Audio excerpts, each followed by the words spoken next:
Alors voilà, petit tour du Paddock Paradise.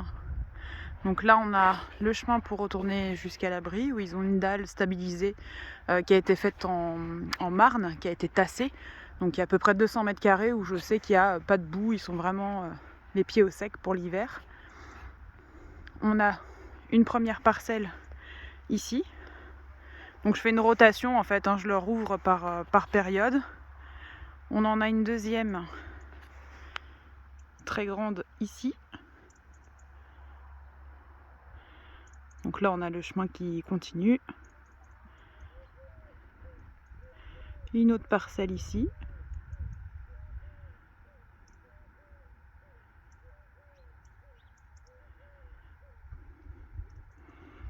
Donc voilà, là on est en plein mois de décembre, donc tout le terrain est entièrement gelé. Donc il y a pas mal d'endroits où il y a eu de la boue et il y a des bosses, etc. Mais bon, ils arrivent quand même à se débrouiller pour marcher. Finalement, c'est mieux quand c'est gelé que quand il y a de la boue. Donc voilà, il y a des petits troncs d'arbres, bouts de bois qui ont été mis sur la piste. Ici, on a une partie qui a été stabilisée. Donc un poteau qui a été malheureusement cassé par le gros cheval là-bas, qui a eu de la dermite cet été et qui a à peu près tout cassé, que ce soit d'ailleurs un bout de l'abri, les poteaux qu'on avait installés, vraiment ça a été compliqué. Donc ici on a installé des dalles, bon on les voit pratiquement plus maintenant, mais c'est des dalles vertes en plastique de stabilisation de sol. Normalement c'est, je pense que c'est vendu dans les magasins de bricolage pour stabiliser les parties enherbées. Donc là ça a été un achat qui a été fait sur le bon coin, ça a été une bonne affaire. Si la pâture va jusqu'en haut, là où il y a les poteaux, donc je vais y aller jusqu'à là-haut. Ici on a un autre chemin, donc dans la pâture, où pareil on a un poste où je mets du foin. Donc là aussi on va installer un poteau pour pouvoir accrocher les filets, parce que sinon je les retrouve n'importe où. Et là par rapport au terrain, la chance qu'on a eue, c'est que finalement il soit pas plat, donc on n'a pas eu besoin de créer des pentes ou ce genre de choses pour les chevaux. Donc ça permet de les maintenir relativement en forme, puisqu'il y a toujours du dénivelé et ils ont toujours de quoi faire leur sport. Bon, même si lui, malgré le sport, il est gros. Bon, après c'est un demi-trait, donc je pense que c'est sa morphologie normale. Donc voilà, donc là on a vraiment un terrain qui monte. Donc là en ce moment il gèle. Donc comme le terrain est vraiment, vraiment dur, plein de bosses, etc., de trous, les chevaux montent pas ici. Généralement ils viennent plus l'été, mais là l'hiver ils viennent pas jusqu'ici. Ils ont la possibilité, mais ils viennent pas jusqu'ici.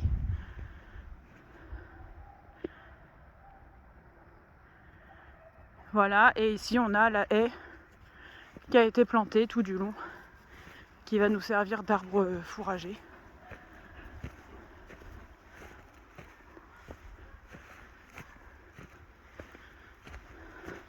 Bon, je sais pas si on se rend bien compte sur la vidéo, mais vraiment ça monte beaucoup. Ça monte beaucoup. Mais la vue ici, elle est vraiment super jolie. Hop.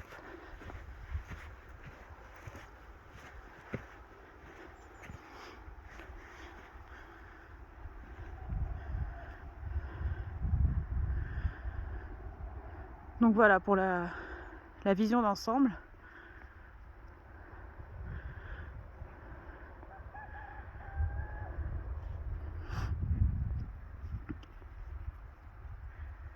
Alors ici, toute cette partie, donc vraiment toute cette partie-là qui va jusqu'au coin, on a créé un carré, on a créé un espace dans lequel on a planté beaucoup d'arbres et on laisse pas du tout l'accès aux chevaux ici.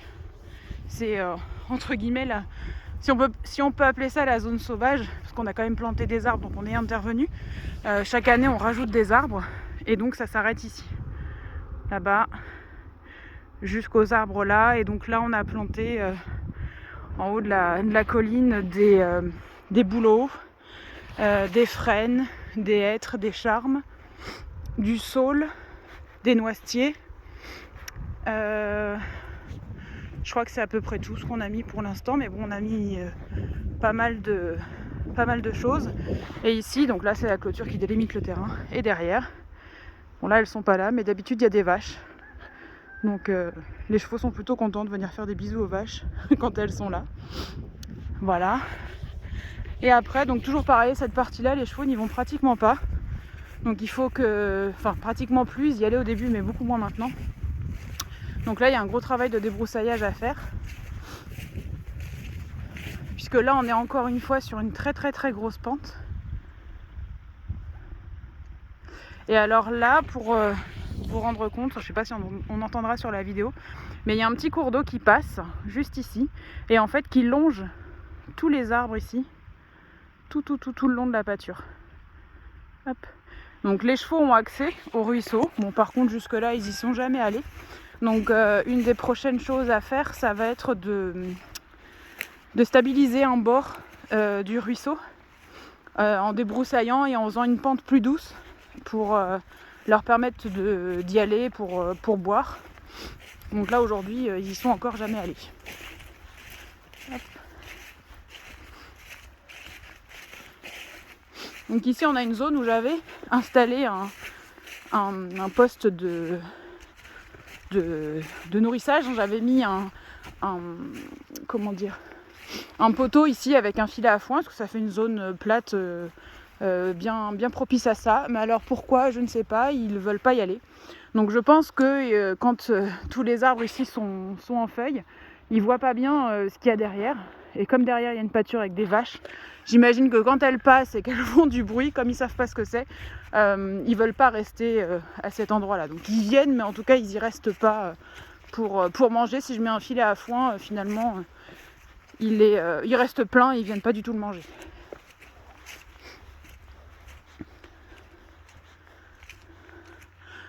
Donc là ici on a un espèce de gros roncier.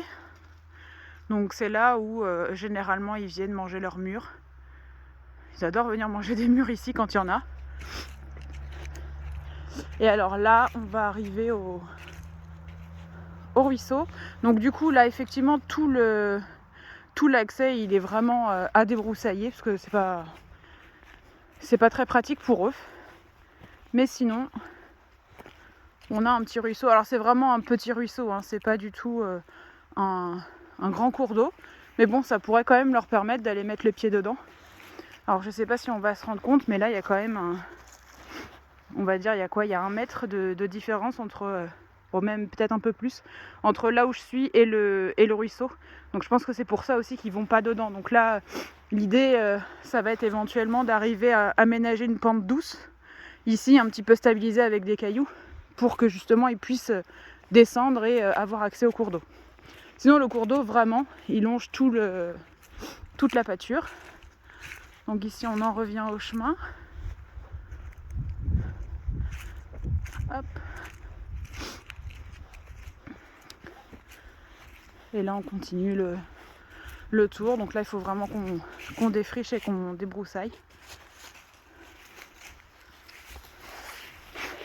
Et comme on peut voir, il y a quand même pas mal de largeur entre les poteaux et le ruisseau qui est ici. Mais les chevaux, ils prennent toujours le même chemin. Toujours. C'est-à-dire qu'à chaque fois qu'on les voit passer, ils se suivent en file indienne et ils prennent toujours le même chemin.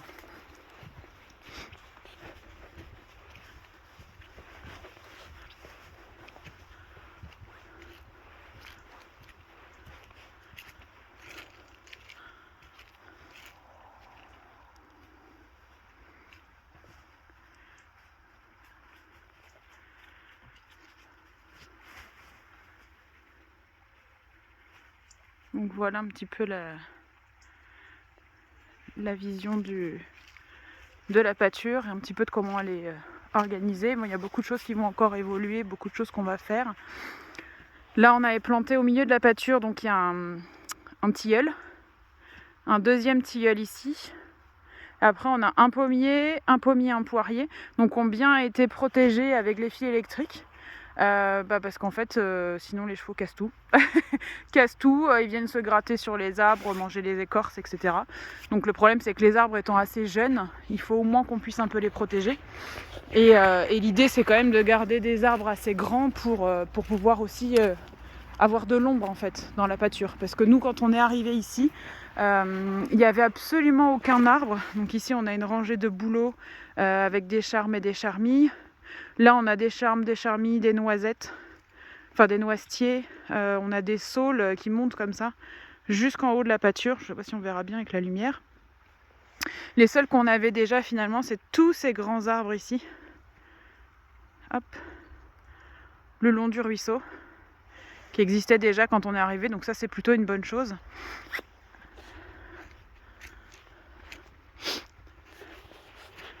Donc là, pareil, il y avait un poste de nourrissage qui a été mis en place, mais ils y vont pas. Il y a quelques années de ça, on avait dans la maison juste derrière des voisins qui avaient des chiens et qui venaient tout le temps en fait embêter les chevaux et leur faire peur. Donc finalement, ils ne viennent jamais ici. Donc le filet à foin, il est là depuis un bon bout de temps et je pense qu'il y a des petites bêtes qui viennent se servir pour prendre un peu de foin pour faire leur nid. Voire peut-être il y a des petites bêtes qui habitent dedans. Donc pour l'instant, le filet à foin reste comme ça.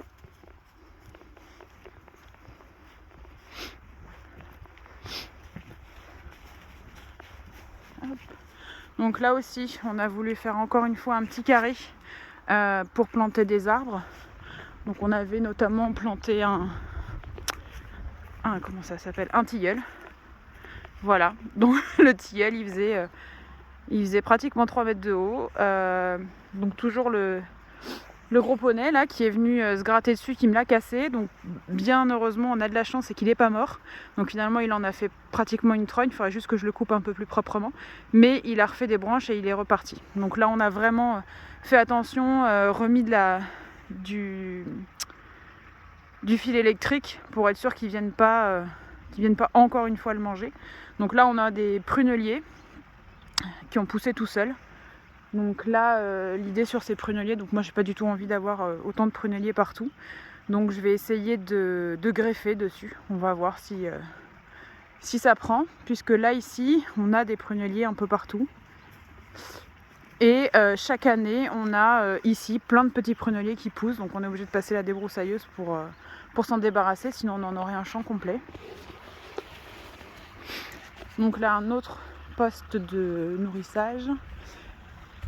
Et alors ici, on a une aubépine qui est un peu tombée le long du ruisseau. Je pense qu'elle est retenue par simplement les fils du bord de la pâture. Et donc mon gros cheval, quand il a eu sa dermite, il est venu ici. Donc on voit, de toute façon, il n'y a plus du tout d'herbe. Et il a passé son temps à se gratter. Donc au début, il s'est un peu abîmé parce que forcément, l'aubépine, ça pique. Voilà. Donc il s'est un petit peu esquinté au début dans la crinière, un peu partout. Et puis maintenant qu'il a entièrement cassé finalement toutes les épines, il s'en sert pour venir se gratter, hein. Il se met en dessous, donc le buisson bouge dans tous les sens quand il se gratte. Mais ça lui fait un super grattoir naturel et il adore. Voilà. Donc ici, j'ai juste enterré une souche, hein. La souche n'était pas là, je l'ai juste enterrée en mettant un petit mousqueton pour éviter de retrouver mon filet à foin dans l'eau. Voilà, donc pareil, je pense qu'on va aussi installer un poteau, mais bon, il faut que ça dégèle pour pouvoir faire les trous et les installer. Et ici, encore une fois, ils ont le cours d'eau qui passe, donc toujours pareil, hein, ils y vont jamais, mais il y a encore le cours d'eau qui passe ici. Et donc le cours d'eau continue sur tout le reste de la propriété. Donc ça passe aussi du côté où on fait le jardin forêt avec les arbres fruitiers et le potager. Et ici, on a le poulailler. Donc les chevaux sont au bord du poulailler. Encore une fois, voilà, mon gros cheval est passé par là. Donc là, on a un poteau qui est complètement de travers. Donc il faut qu'on essaie de consolider ça. Je pense qu'on va faire un trou ici. On va mettre une grosse traverse de chemin de fer pour pouvoir justement accrocher le filet à foin et qui reste pas comme ça par terre. Et en même temps, on va redresser un petit peu le poteau en l'accrochant sur la traverse de chemin de fer. Donc voilà, alors les poules dans le Paddock Paradise, c'est génial. Enfin, c'est génial, en tout cas quand on n'a pas d'attaque de renard, en ce moment ça a l'air de se maintenir.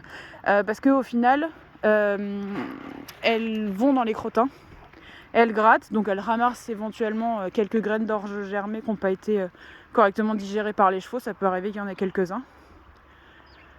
Et elles déparasitent aussi, c'est-à-dire qu'elles vont dans les crottins et elles mangent éventuellement les petits vers, les petits œufs, etc. Donc ça aide aussi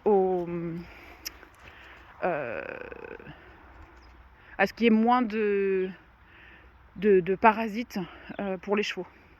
Donc il y a des endroits comme ça où effectivement je vais laisser quelques tas de crottins, parce que c'est comme ça que ça se passe dans la nature, c'est-à-dire qu'il y a toujours le dominant qui fait ses crottins, toujours au même endroit et ainsi de suite, ils font par-dessus les uns les autres.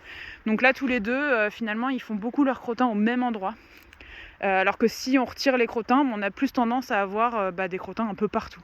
Alors que là, au moins, c'est centralisé, donc de temps en temps, effectivement, je les retire. Mais là, il n'y en a pas encore assez pour les enlever. Donc ici, ça a été un test.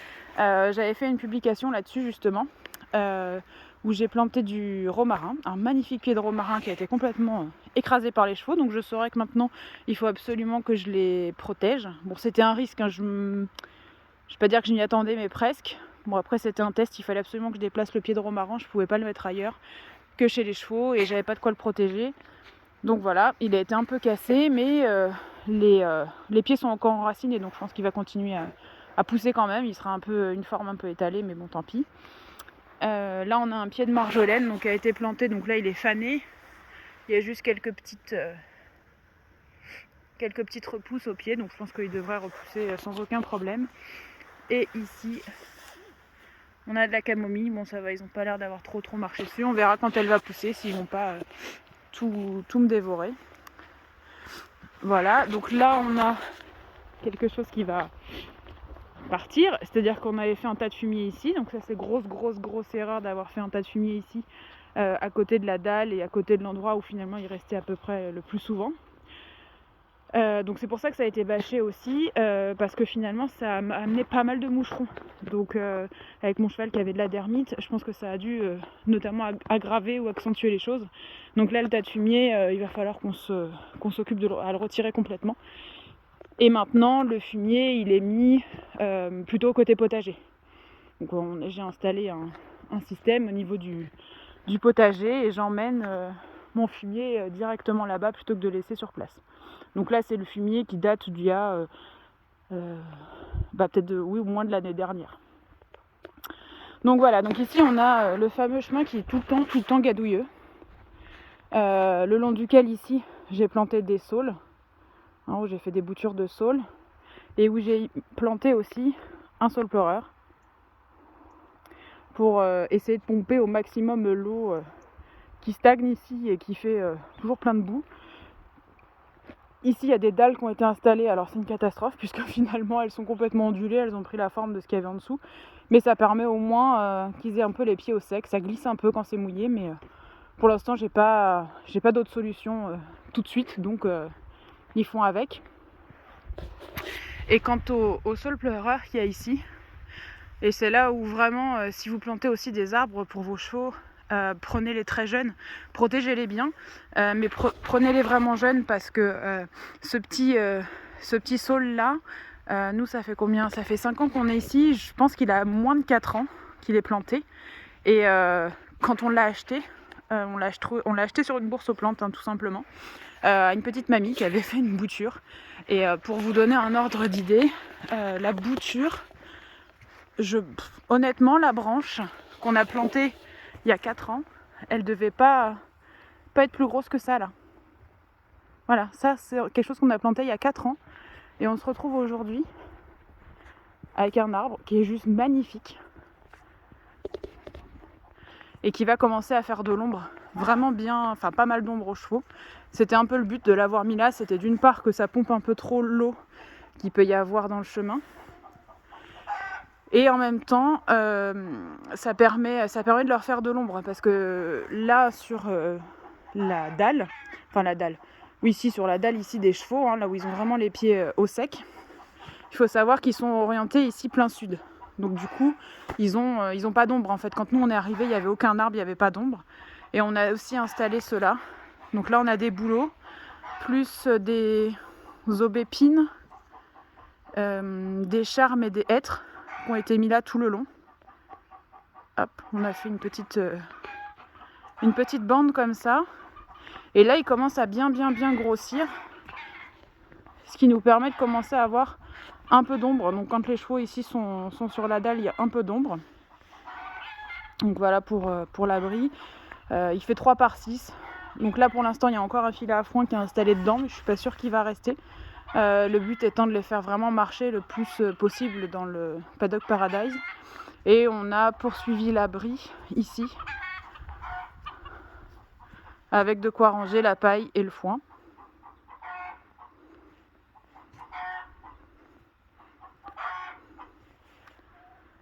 Donc voilà, et ici donc sur le sol, c'est tout simplement de la craie blanche en fait. On a des carrières par chez nous, c'est assez calcaire.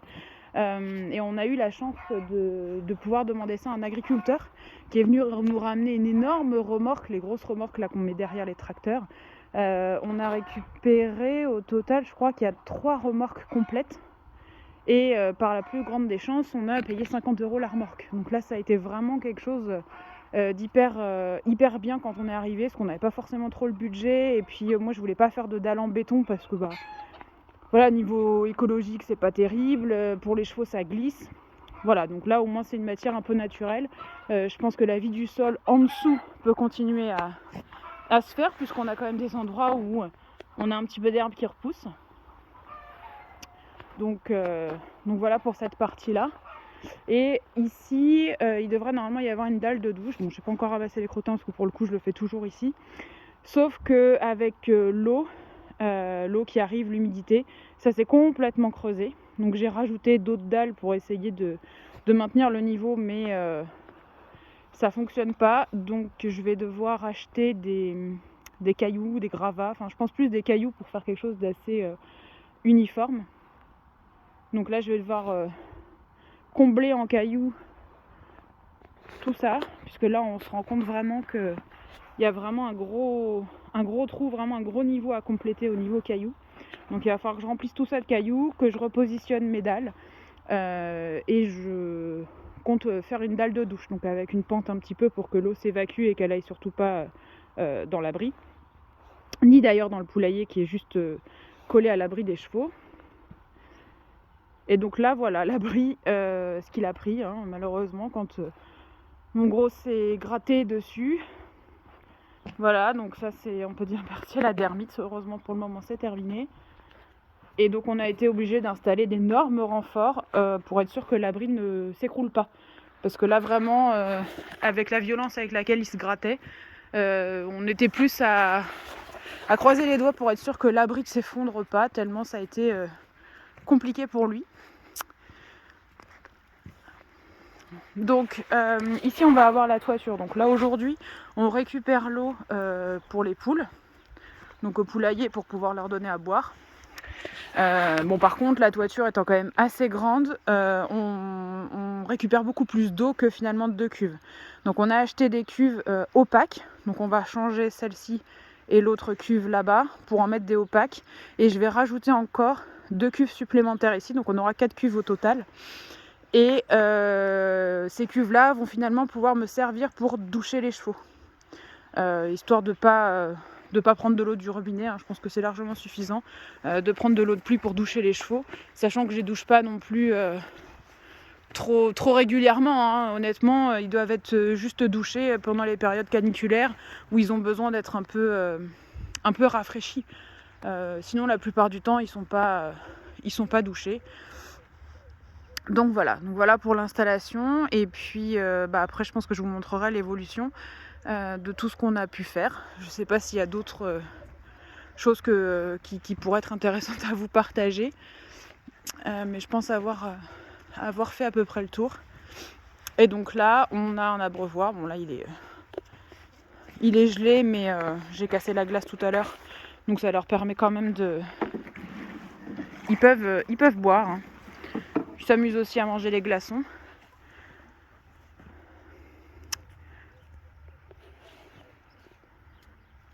Donc voilà pour leur installation. Donc l'abri, honnêtement, alors l'abri ça a été surtout pour me rassurer moi au début, puisque mon cheval était en box avant que je le mette en pâture, en tout cas que je le prenne chez moi, il était en box. Donc toujours habitué à être dans son box, au chaud avec de la paille, donc forcément quand moi je suis arrivée ici, la chose principale, primordiale, c'était qu'il y ait un abri. Donc avec mon oncle, mon père et un cousin, on a fait l'abri. Donc pour dire, c'est que l'abri il a été construit avant qu'on emménage dans la maison, hein, parce que moi je voulais absolument que mon cheval, dès qu'il arrive, il ait un abri avec de la paille. Donc ça a été chose faite, et aujourd'hui maintenant, enfin aujourd'hui oui, avec 5 ans de recul, je me rends compte que l'abri finalement il ne sert pratiquement que l'été. Bon, et aussi pour moi les nourrir, hein, quand je leur donne leur gamelle matin et soir, ils viennent directement dans leur abri.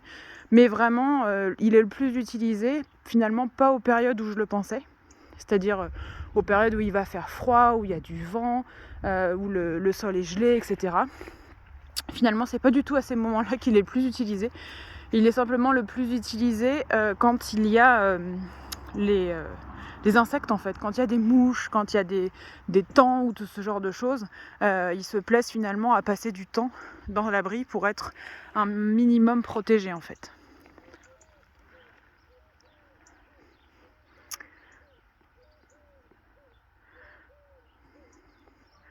Donc voilà, suite au prochain épisode, pour les nouveaux aménagements qu'on va y faire.